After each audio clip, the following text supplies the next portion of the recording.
Hello. So today I'm going to do the Photoshop tutorial that I spoke about. Um, I'm going to show you how I do it. It might not be the only way, it might not be the best way, but okay, so I've already edited some photos, so I can show you this one. This one is basically done. Let me just open the raw one. Okay, so that's where we started, and then that's the final one. So I'm gonna show you how to do that. So I chose which one I'm gonna show you now. I just want to say something about the costume, the patterns I used. So the top is, the top I found on Lacala patterns on the style boards. Then it goes to sewist.com, and it's actually a dress. So I started making this dress from other fabric that I had, and I just thought that the bodice fit really well, really easily, really well. So I decided to use the bodice pattern to make the top. And now I know I should have made it a bit longer, but it worked. It worked okay.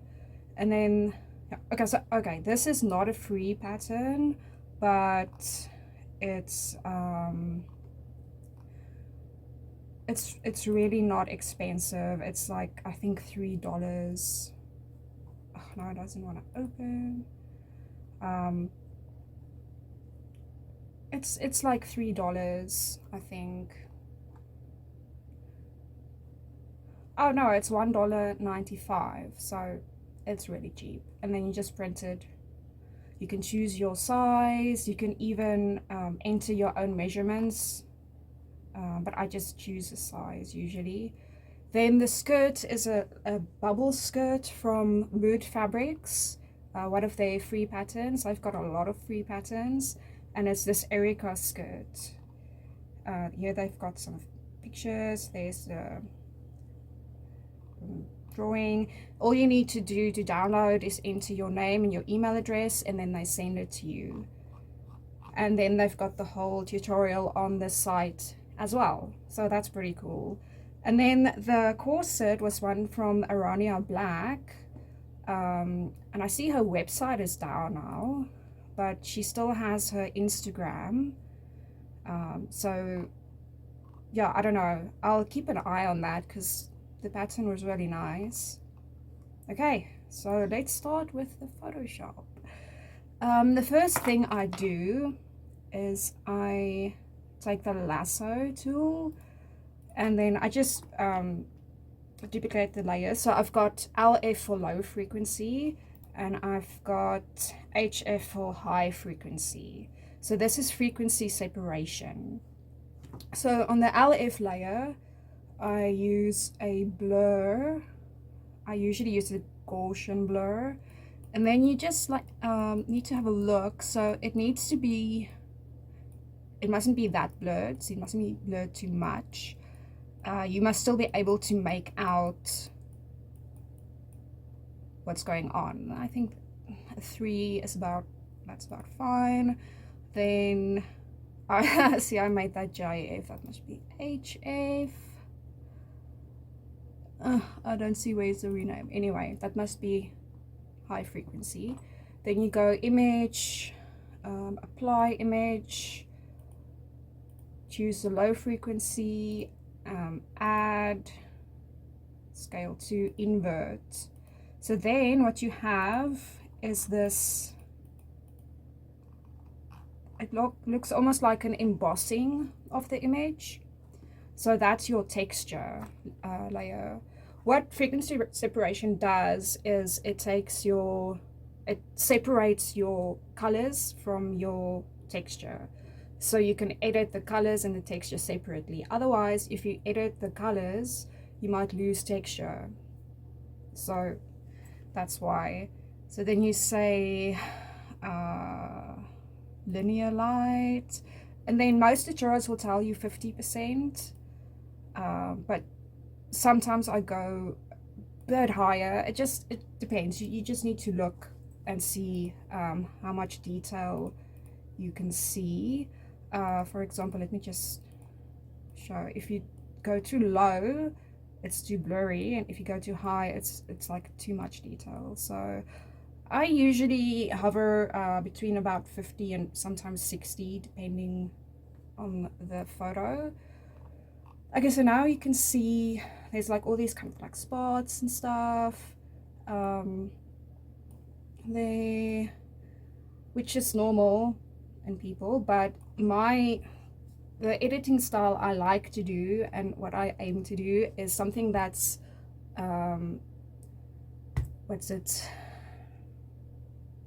flawless, like a flawless skin, but still a natural skin. So I want it to be like a perfect skin, but it must still look real. Okay, so let me just show you. Then I take the healing brush tool and I go to an area where the color is pretty flat, you know, where there isn't so much variety in color. So it's going to be about there. Select that, and then I just go over the little spots and stuff. And sometimes you will need to edit the texture as well, because like for example that spot is standing out, so it's got some texture as well. So after editing the color, I will go to the texture level and then just use the magic tool again and make it blend in with the rest of the skin. Okay, so this is really nice. You just need to check if you go too close to, let me show you, if you go too close like to the lipstick here, that's gonna happen. So sometimes you need to test and see how close you can get.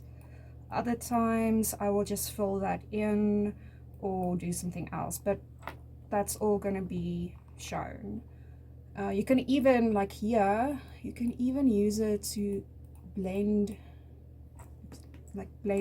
makeup, because a lot of times at, say, open days, the model got her makeup done in the morning and I only shoot her, say, 3 hours later, and it's summer in South Africa and it's hot, and obviously the makeup is not going to look the way it did when it was applied. You know, some things are going to be smeared a bit, it might be runny, but some of the foundation might have wiped off or settled in pores or whatever. And this is also a great way to blend makeup. For example, you can also blend eyeshadow with this. If the eyeshadow is unblended, you can blend it with this thing, which is awesome. So I don't have to be like that good with makeup to have perfect looking makeup in photos, because I can fix it.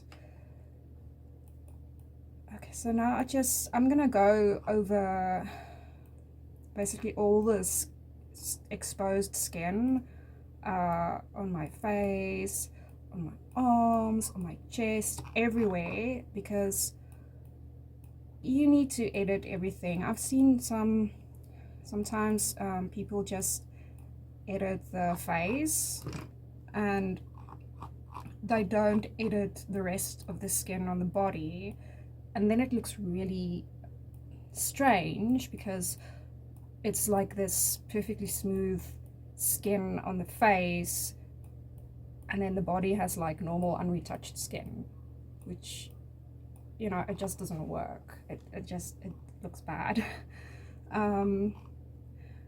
Okay, so what I also sometimes do for larger areas is, look, I'm gonna smooth out this whole area here, and then I can use the same tool. I can make the brush a bit bigger and then sample from there. then it does go a bit slow, a bit faster. It is a bit of a slow process. It does take some time, but I think it's worth it. I really think it's worth it, and also like it's quite soothing, you know. I actually enjoy the editing a lot, and also I think because I don't do it as a job, you know, I don't.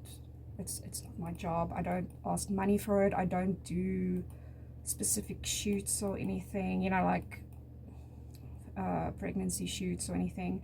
I have a lot of time to do this, so I can be at my leisure. Okay, I'll get to the clothing. I'll get to the clothing a bit later. I'll probably speed this up, or like just skip forward on the rest of the skin retouching, because it's gonna take long and it is gonna be a bit boring. I'm not gonna lie. If you have to watch someone do this in real time, it is gonna be boring.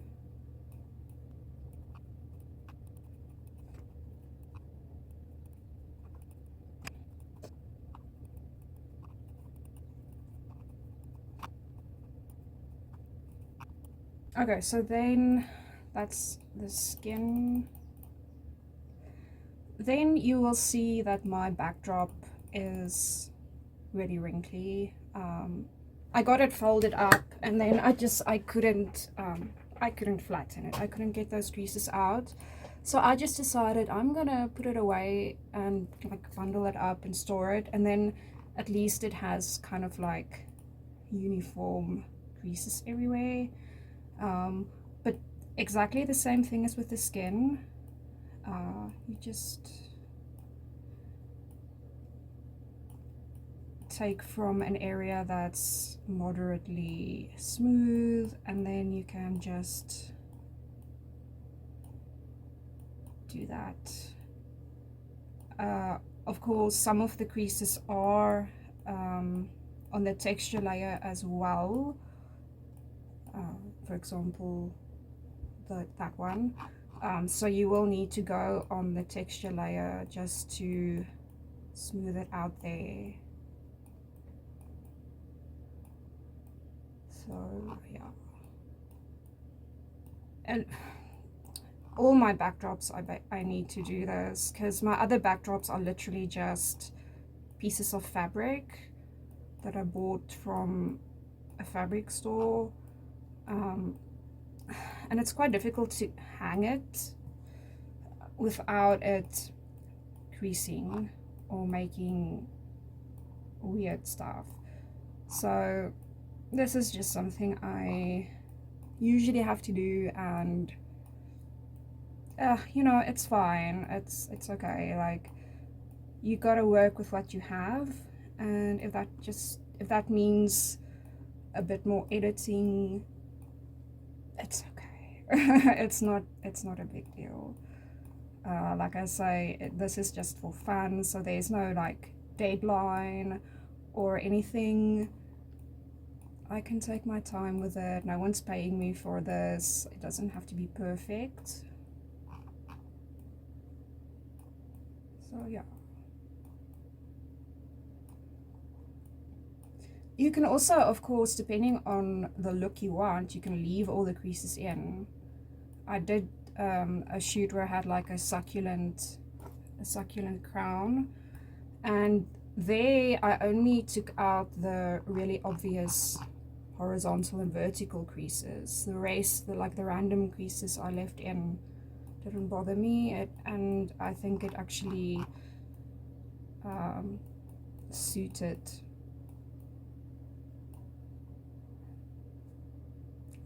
the image. Okay, so I've done that with the background now. I didn't edit the top of it because I'm going to cut that off. And then I do the same with clothing. For example, here you can see these folds and stuff, and also on the corset, like there. I didn't have help to put on the corset, so I had to do the best I could on my own. So it's not as tight as it's supposed to be. So yeah, you can see there, like it's got a dark shadow there, and it's got kind of, you can see it's kind of like folding.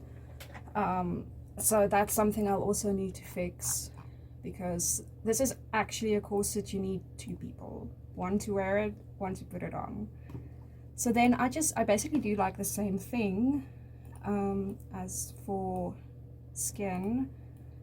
So you see that looks pretty good. Sometimes you can go right up to the edge, otherwise you just need to fix that later on. So this is just to make it look a bit more smooth. I do this a lot because sometimes even if you iron something, you can't get all the creases out. So I just do this, and there, see, I can take away that little piece there from it not being tight enough, just to make it look a bit more smooth. Of course, the less you have to edit, the easier it is. So I'm not gonna purposefully decide not to iron something just because I can fix it in Photoshop. I mean, I'd rather iron it and fix it, and then there's a bit less to fix. But I mean, it's doable. Especially, like, I'm gonna come back to open days a couple of times, because that's mostly where I do my portrait photography. On open days, things get creased, things get, you know, marks on them. Someone might have spilled something on themselves. There's just a lot of stuff that can go wrong with an outfit and makeup through the course of the day. So being able to edit those things out is a big bonus. So yeah, you can do that. And then, okay, so this skirt is supposed to be a bit textured, but there are still some things I want to edit out. But yeah, other people might not think it's necessary. I do think sometimes I can go a bit overboard with this, but there are a few things I want to edit out. Okay, so what I've done now is I've done the skin, I've done the background, I've done the clothing, and if I take away the color layer, you can see all of that.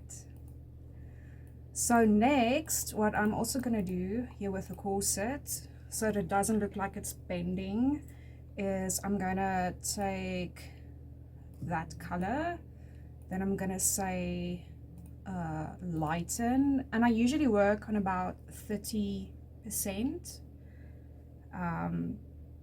But I mean, of course, you look and see how it works, and then you decide. So I'm gonna do that, and then I'm just gonna go over that, just so it looks a bit more flat. And you can do the same kind of thing with skin. If you, for example, I don't know, say you've got a sunburn or whatever, you can also do that. And then here at the top, I'm going to use darken because I want to make it darker. There, maybe, yep, there as well. There was somewhere else. Oh yes, this binding area here, I want to make it lighter, just so it kind of looks a bit more straight. Okay, that's too light. But yeah, you get the idea. You get the idea. This is our new kitten. His name is Nemi, from Nemesis, from Resident Evil. My husband is a big fan of the games. So he is very new and he's exploring. Okay. So yes. Then you can look at the skin, and what you don't want on the skin is you don't want the highlights to be too white. So what you can do is take, let's take there, and then you can do the same thing. You can lighten or darken. Let's see, darken. So you can just kind of fix the really white highlights. I don't have that much here, but sometimes when you use a speed light, it can make it very too bright. Then also what I usually do is same kind of thing. I usually take from about here, there, wait, undo, there, and then I do color just to make it all just match a bit better, because a lot of times people have a bit of discoloration under the eyes, which is normal, it's fine, but it kind of, a photo kind of shows a lot more than you see with the naked eye. And then sometimes the nose as well, I just kind of go over the whole face except for the places where I've got the green. And also this is really nice if you have a model where the foundation is not a good match for the skin, because sometimes a foundation can look fine, but then when you photograph it, it looks too orange or too dark, or you know, whatever. It can bring out different tones, or you can get flashback from setting powders and stuff. So I just usually do that.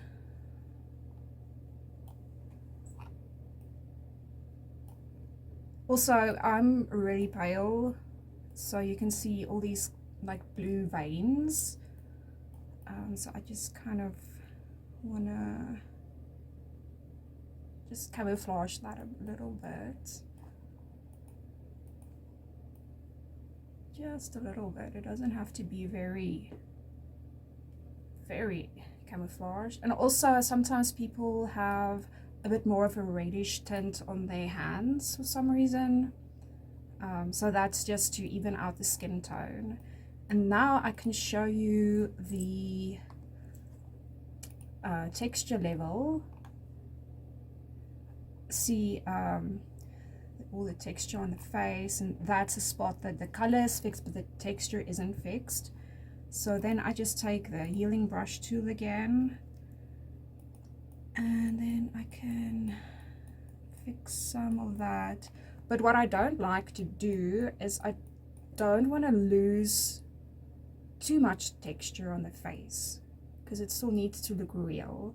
And also I don't want to use the same texture on the whole face, because I mean, when you look at the picture, you can see your face has different textures on different parts of your face. For example, the skin under your eyes here has a different texture than the skin on your cheeks, than the skin on your forehead, than on your nose. So it's gonna look weird if you just use the same texture like a mask.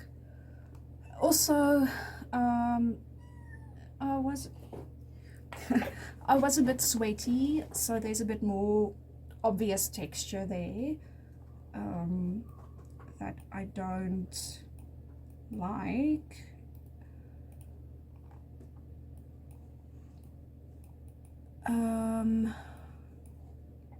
But yeah, I don't want to get rid of all the texture.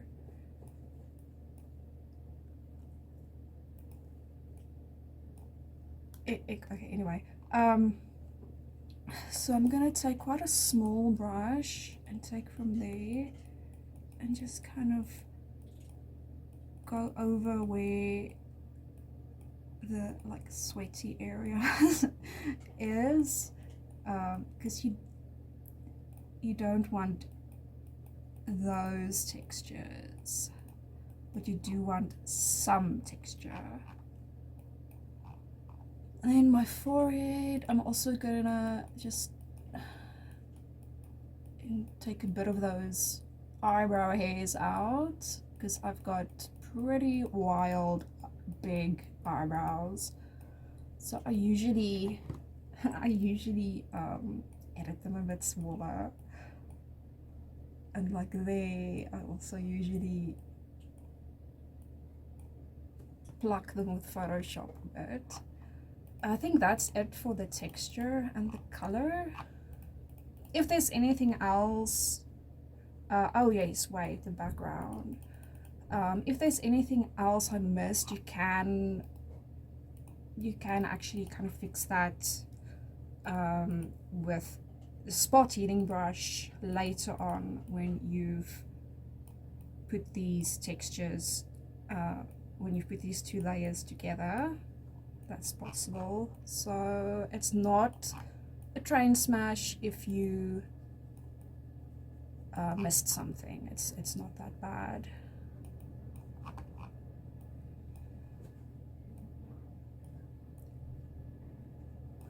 Okay, great. So that is how it is now, and then that is all the texture. Yeah, so I'm gonna save it now as a JPEG. Save as a JPEG. Then it flattens the two layers into one. Okay. That's another one I was busy with. Okay, then where is it now? Is it? No, it's not that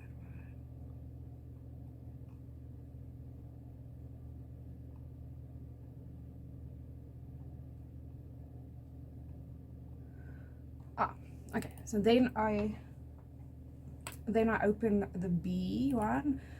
I'm gonna crop it now. Sometimes I crop it before I do the first part.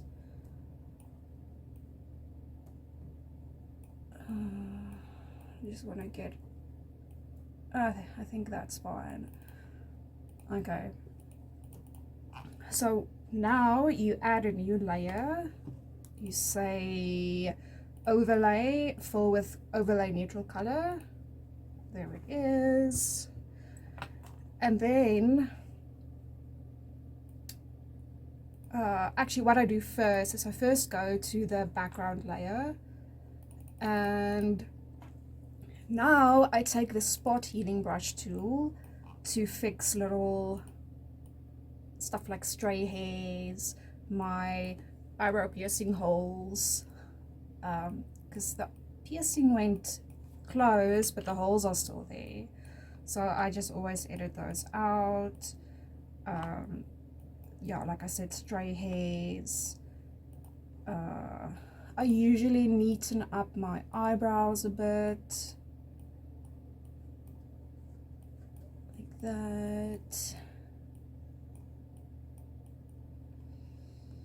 Still trying to make it look natural. I'll come back to that a bit later. Yeah, and any like stray hairs that are distracting, For example, in the face, I take those out because it is distracting. And if it is a location shoot, which a lot of open days are, then I would also look at the background, and edit out any like dustbins. My previous open day, I edited out dustbins and palisades, and I think there were cigarette butts on the ground, stuff like that. I edit that out as well because it's distracting. You don't want that in your photo. And yeah, stray hairs is something I can really keep myself busy with. I think it's because my own hair is quite frizzy, so it's something I'm focused on. It's something I think about when it comes to hair. So sometimes I can go a bit overboard and maybe edit little hairs out that you don't actually need to. But yeah, definitely if there's like stray hairs over the face, or if it's distracting you, I'd say yes, you definitely need to edit that out. Or if there's an ugly dustbin in the background, or if there's a pole coming out of your model's head. Because I mean, yeah, when you take the photo, you want to look for stuff like that. You want to look at the background and make sure the background is as nice as it can be. But it's so easy to miss something because, say, you're focusing on the flash, what the flash is doing, you're focusing on the model's poses or whatever, and then you can easily miss something like a tree coming out of her head in the background, or you can like a car or people walking by, you can easily miss that. So it's something that needs to be edited out. Yeah. So that's just some editing out some hair.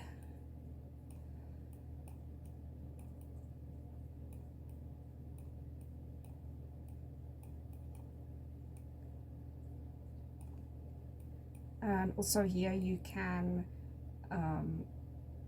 deal with the things you couldn't edit out. Like there was something as well. Oh, look there, I had like a scab on my finger, and I could have edited that out in the texture layer. I edited it out in the color layer, but I didn't edit it out in the texture layer, but I could just do it now. Ta-da! So it's not a big deal if you forget something like that. You just need to see there, I couldn't edit that out earlier because it would have, the color would have run between my elbow and the background. So you can do that now. And any other like spots and stuff.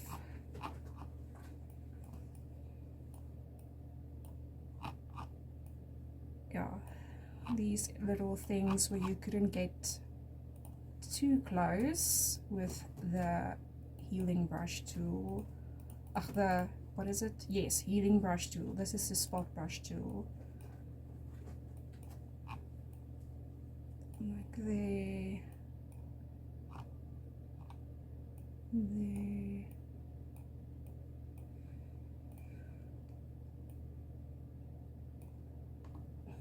Okay. Oh, and there. Oh, yeah. And sometimes it makes weird stuff, so you just need to undo and redo and check your sometimes the direction in which you take the brush makes a difference. See, there I also left in some texture. But also before I you know, completely finalize the photo, I also just do a a little sweep. And then something I want to do here, see there's a gap and there's a gap because the corset isn't as tight as it's supposed to be because I had to do it myself. My husband wasn't home, otherwise he would have helped me. So then I go to liquefy.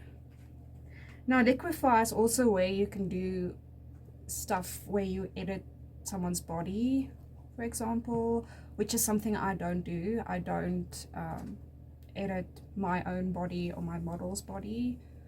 You know, you can, for example, you can make something bigger, like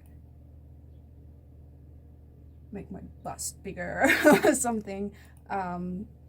You can do that. I don't. The only thing I really change in liquefy is, for example, this where the clothing is not right, or where there's like a visible panty line or something where the clothing makes weird folds. That's basically all I use this for. Or I've also taken photos of people with Halloween costumes, and you know, in a costume shop you don't always find your size, so then it was a bit big and then it makes weird folds, and then I just also edited that out like this, just so it looks like it actually fits the model. There, so I'm just making that kind of flat so it looks more fitted, so it looks like it actually fits. That one's going to be a bit more difficult because it's a bigger difference, and also you want to keep it looking natural. Like you don't want this to be very obvious, so you don't want it to be too obvious that you did this. But yeah, you can also, like this, you can straighten that a bit. I've done that before, like for example, a dress shoulder strap, or something. You can just straighten it out. Yeah, I think that is all I need to do. It looks fine at the top. Okay, now what's actually the most fun for me is dodge and burn. I really like dodge and burn. It's basically like highlight and contour with makeup. So I usually start with dodge. I usually go black. So that's like the contour. So you do the dodge. Oh no, sorry, the burn. You do the burn in the places where you would have shadow. For example, like under the cheekbones, next to the nose, under the jawline, like on the sides, the arms. Sometimes I do it under the bust.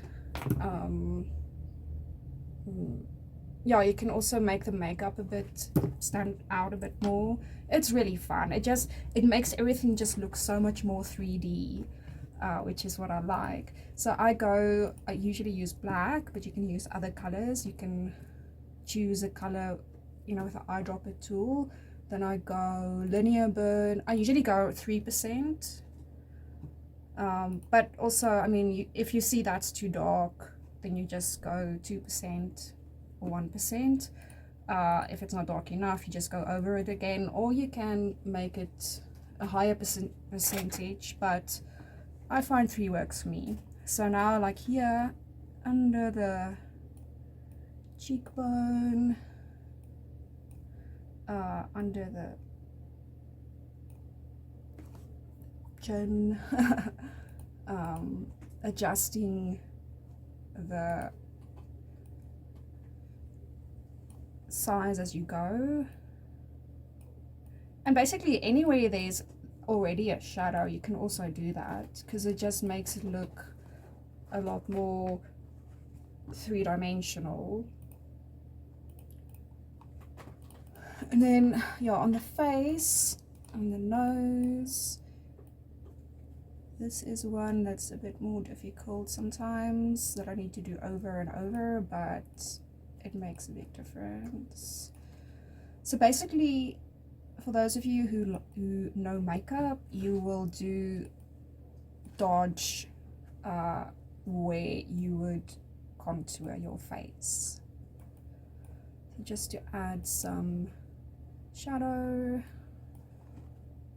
I also like doing it in the hair sometimes, because it, like I said, it's so cool. It just makes everything like stand out more. You can even, what I have done before is you can even draw little extra lashes, or like not necessarily extra lashes, but you can like draw over the lashes, like each little lash. It takes time, but I mean, if you want to, you can. You can darken eyeshadow, eyeliner, and yeah, it's a great tool. I really enjoy it. And like, yeah, see my eyebrows, I struggle to get my eyebrows to be not patchy. That's the thing, I just struggle with that, so this helps with that. And yeah, it's just a great tool. It makes such a difference.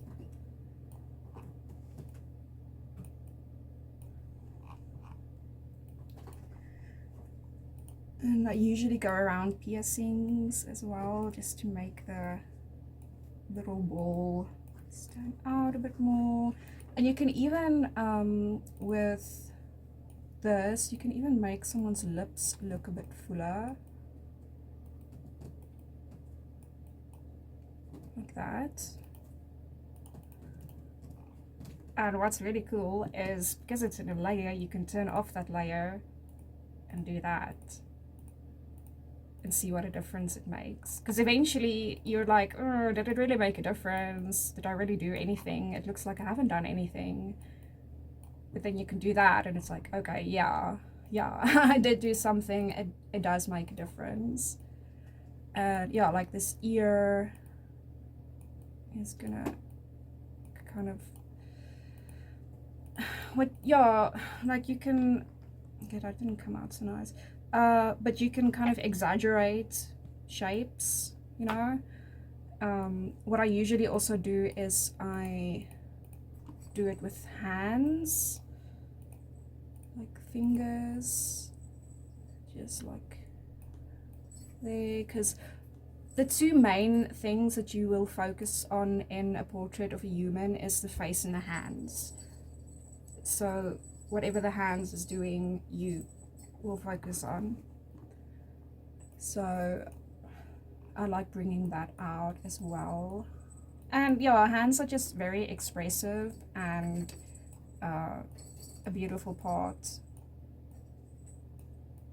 of the human body. So just kind of bring that out. So if you're hearing a bell or a stuff, that's the little kitten. He's, I don't know, he's playing with a little ball now. He's so cute. Okay, and then like the arms, I usually, like I said, like if you've got the arm, I will put there and at the edge, and then you put the highlights in the middle somewhere, depending on the direction of the light. But I mean, you follow what's already there. You're not creating stuff that isn't there, really. You are just following what's already there. I mean, I'm not drawing on anything that's not there. I'm just taking what is there and exaggerating it and bringing it out. That's all I'm doing. So eventually the model might look more toned or slimmer after doing this, but it's not that you are actually editing their body size at all, like at all. It's just an illusion that comes from from shading. That's all it is. Thinking where else.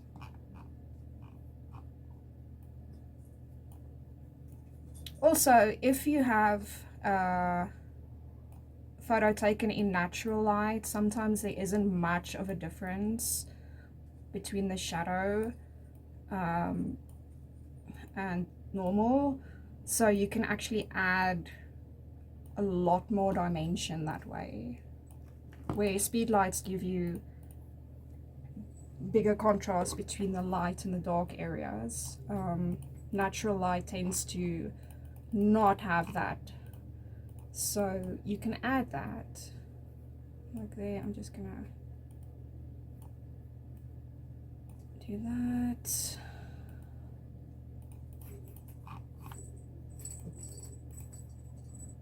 Oh yes. Nails, I also kind of go around the edge of the nail just to make it stand out more. I don't have any Q-tips on here, and my nails actually look quite dirty, but it's probably paint. I often have paint under my nails, so that's probably what that is. But when you have nails that are nicely Q-texed, doing that also just makes it stand out a lot more. You can make jewelry stand out more. Like I will shade this thing a bit. It's a great tool. I really like it. Okay, so I've done the dodge. No, I've done the burn. I keep mixing it up. I've done the burn. So then for the dodge, I take white. I keep it on 3%, and I say linear dodge. And now you just go everywhere, everything the light touches. Yeah, so that would be the tip of the nose bridge. See, like here you can see there's a little line of light there, just how the light's catching my nose. You would do cheekbones. I usually do a bit on the chin and sometimes on the forehead, depending. I mean, you gotta look and see what works as well. Obviously, people with different face shapes, the same placements won't work for everyone, so you just have to go with how it looks and decide if you want to keep it or you want to change it. And then, yeah, I also usually put a bit in the hair, highlighting the hair so it looks a bit more shiny. But if you have like a really cheap wig, those are too shiny, so there you would not do that, because you don't want it to be even more unnaturally shiny than it is. Then I do the catch lights in the eyes just to make them stand out a bit more. Here I'll just do that a bit to make the eyeshadow stand out more. And then I usually do the waterline in white, the dodge as well.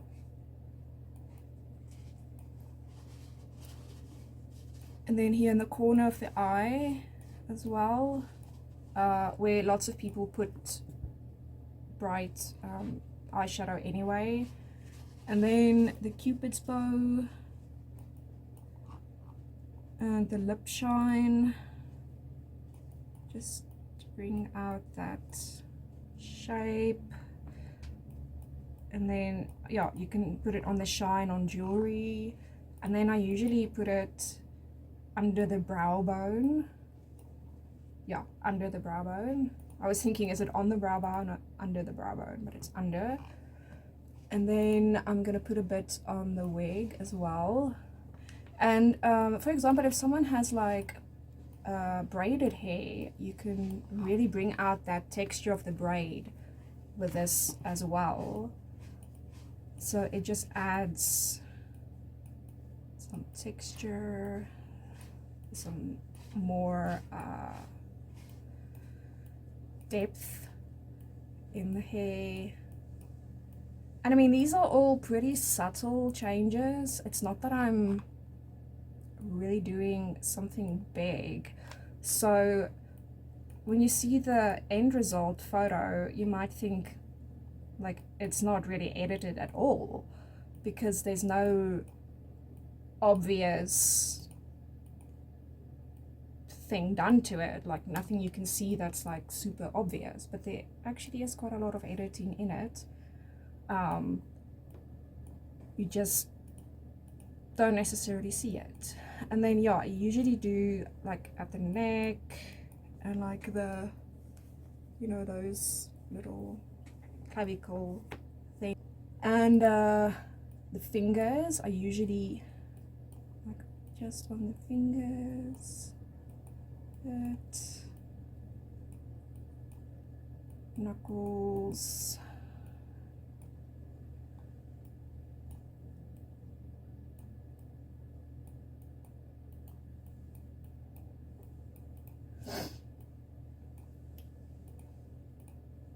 okay, and then on the arms you just have to check. Look here, I'm not going to put the highlight there in the middle of the arm because the light is hitting it here, so I'm going to put the highlight there. So that's just something you need to look at. Usually put a bit on the bust, wherever the clothing is kind of shiny. Yeah, I'm not going to put really on the rest of the clothing. Oh yes, the nails. I also put on the, where the nail is, has a bit of a shine there. And then I also, if it's natural nails or nails that are like a French manicure or something, and then I put it on the white of the nail as well. That one's too much in the shadow, so I'm not going to put it there. So there are some guidelines, but you also need to use your brain and look and see what works when, because every photo is different. So you know, you're not going to do the same thing on the same place every time. There is a kind of a formula I follow, but it's also context dependent. Okay, so let's do that.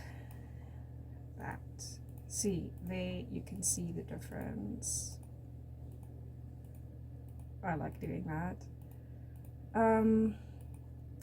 Oh yeah, there was a piece here I wanted to fix. I forgot to do this when I had the frequency separation, because it actually would have been easier to do it there, but now I'm going to take color from there. You can see the lipstick or the lip gloss went over, so I go normal and then about 20%.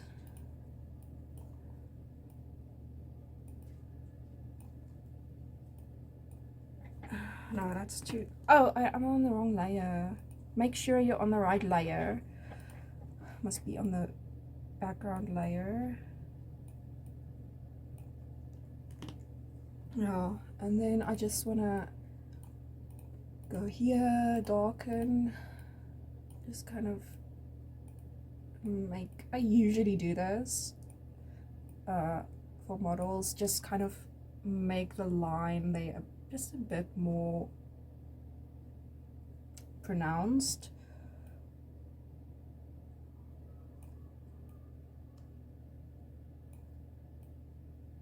There, yeah. And then there's like a little spot or something.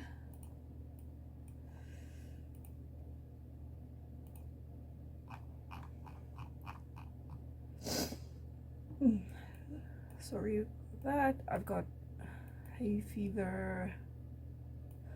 Oh yes, yes. Ooh, then also what I like to do is edit here under the eyebrow a bit.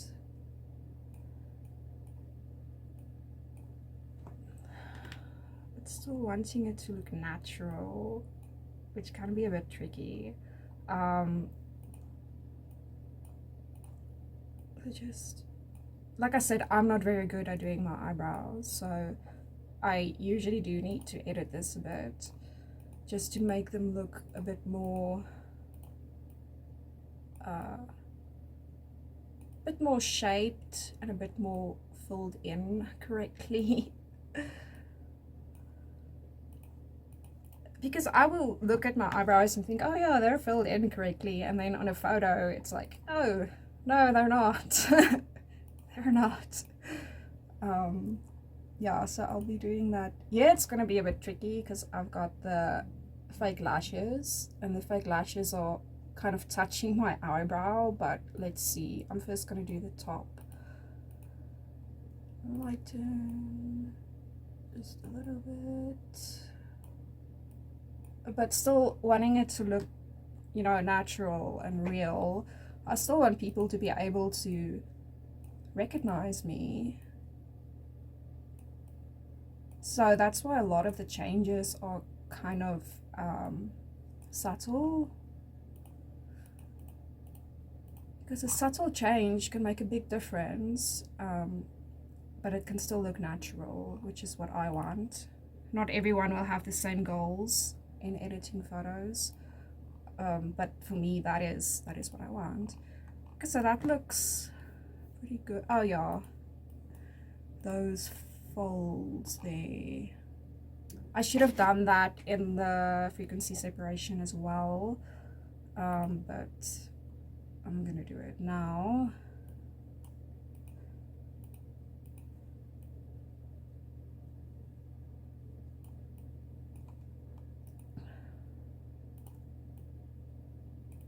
That would have been easier. So like I said, there are some stuff that you can still do if you forgot. It might just be a bit more difficult depending on what it is.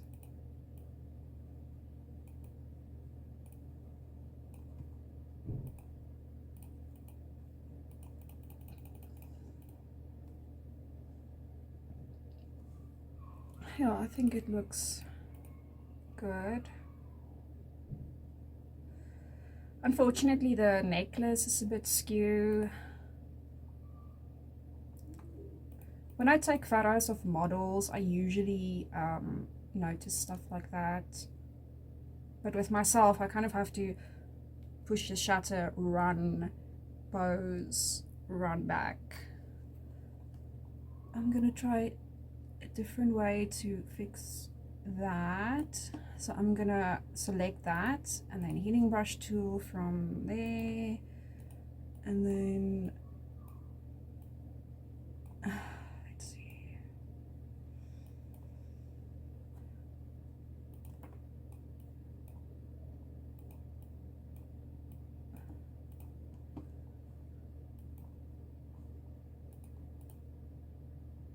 Yeah, that looks fine. So it is possible to fix jewelry, but this is very skew. So I think I'm gonna leave it because it's very skew. If it was like skew in a different way, it would have been easier to fix, because I definitely have done that before, but the way it is now is gonna be really hard to fix. Like if it was lower, it would have been easier to fix, because that's kind of like a flat piece of skin where he has all this. So yeah, I'm gonna leave that. Okay, and then my nails look dirty because I've got paint on on them, so I need to fix that. So let's see if I can do that with the spot healing brush, really small, and just kind of do that. Yes, that seems to be working. And of course this is not going to edit the dodge and burn I did, because that's on a different layer.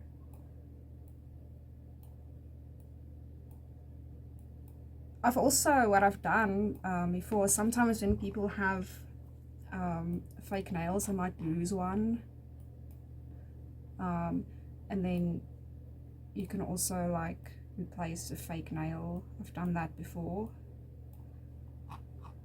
And you can fix like chipped cutex. You can also fix like this with Photoshop. So I'm quite happy with this. I'll probably go over it again and just look for some small things I might have missed, but this is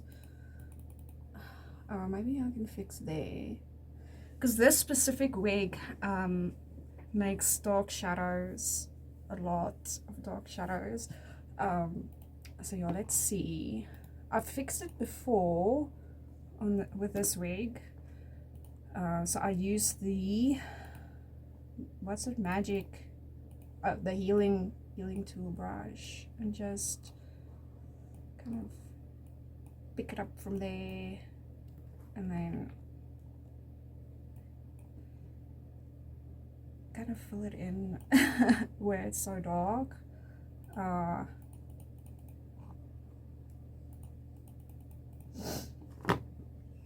And then you can go over with the spot healing brush.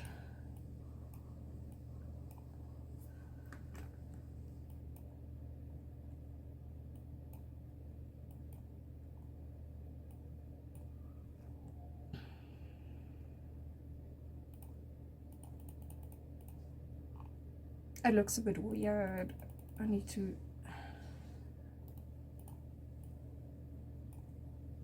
because you don't want it to be too obviously copied, you know. Oh no, I don't know. Let's start again. Maybe I should take from somewhere else. I don't know. Okay, that looks a bit better.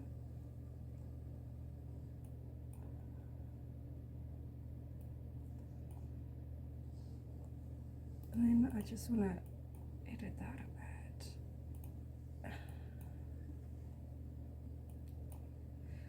bit. And then let's darken that a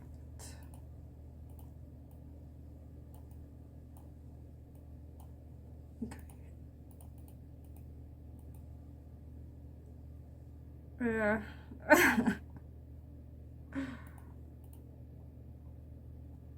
Okay, but it's not such a big deal. I think I'm just kind of fixating on that now. But yeah, that's pretty much it. So it's not obvious. It's not obviously edited. Let me just find the first one again. So people might think, you know, like it isn't edited, or you know, I didn't do much to it, but it's you know, it is edited. So yeah, I'll probably post like a before and after as well on my page. Yeah, I hope that was interesting and maybe you learned something from me. Yeah, thanks for watching. Bye.